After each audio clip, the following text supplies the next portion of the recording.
Phone number கவனம். Phone நம்பரை மாற்றுறீங்களா? மாற்றாதீங்க. அவசியம் இல்லாமல் மாற்றாதீங்க. வாழ்நாள் முழுசும் ஒரே நம்பர் ஒரு ஆளுக்கு போதும். ஏன்னா அந்த ஃபோன் நம்பர் வெறும் ஃபோன் நம்பர் இல்லை. இப்போ முந்தி மாதிரி வெறும் ஃபோன் தகவல் தொடர்புக்காக மட்டுமல்ல, நம்முடைய எல்லா கணக்குலேயும் இந்த ஃபோன் நம்பர் சேர்ந்துருக்கு. ஆதார்லேருந்து, ரேஷன் கார்டிலேருந்து, வங்கி கணக்கு எல்லாத்துலேயும் நம்ம நம்பர் இருக்குது. அந்த நம்பரை வச்சு தான் எல்லாமே நடக்குது. டிரான்சாக்ஷன் நடக்குது பேங்க்கு போகாமல். ஒரு அம்மா 8,16,000 ரூபாயை நேற்று இழந்திருக்காங்க. பேப்பரில் செய்தி. காரணம் என்னென்னா, 6 மாதமாக அவர்கள் அந்த ஃபோனை பயன்படுத்தலை.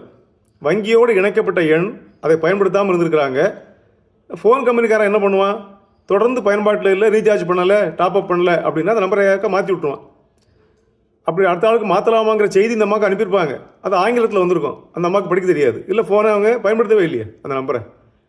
இப்போ வேறு யாருக்கோ கொடுத்தா அந்த நம்பரை. பேங்கில் இருந்து இந்த அம்மாவுக்கு தான் செய்தி அனுப்புகிறோன்னு நினச்சி எல்லா செய்தியும் அந்த ஃபோனுக்கே போச்சு, அந்த நம்பருக்கே போயிருக்கு.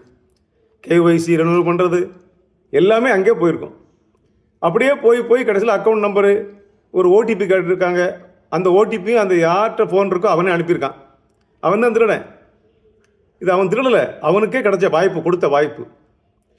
எல்லாம் பண்ணி அந்த ரூபாய் எடுத்துட்டாங்க. இனிமேல் அவன் யாருன்னு பார்த்து பிடிப்பாங்க, ரெண்டாவது விஷயம். ஆனால் எவ்வளோ கவனமாக இருக்க வேண்டியிருக்கு. ஒரு ஃபோன் எண் தானே, ஃபோன் நம்பர் தானேன்னு அசால்ட்டாக இருக்கக்கூடாது. ஒருவேளை அந்த ஃபோன் நம்பர் பயன்படுத்தலை நம்பர்னா பேசாமல் உடச்சி போட்டு வேறு நம்பர் வாங்கலாம். இல்லை, அதை நம்பரை மாற்றாமலே வேறு கம்பெனிக்கு மாறுறதுக்கு 1000 வழி இருக்குது. அது பொதுவாகவே இந்த எலக்ட்ரானிக் கருவிகள், ஃபோனு, கம்ப்யூட்டர் இதெல்லாம் அடுத்தவங்க கொடுக்கும்போதே கொடுக்கக்கூடாதுங்கிறாங்க, உடச்சி போடுங்கிறாங்க.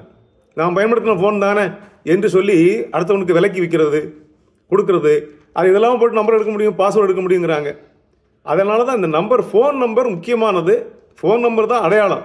எனக்கு எப்படி பேர் வச்சாங்களோ அதே மாதிரி என் நம்பர் எனக்கு அடையாளம். அந்த நம்பரை எல்லா இடத்துலையும் என் பேருக்கு பதில் பயன்படுகிறது. இதை கூட நல்லா ஞாபகம் வச்சுருங்க. படிக்காதவங்க முக்கியம். ஃபோன் நம்பரை மாற்றாதீங்க. ஃபோன் நம்பர் மாறினா வங்கிகளுக்கும் மற்ற இடங்களுக்கும் உரிய மாற்றங்களை செய்து கொள்ளுங்கள்.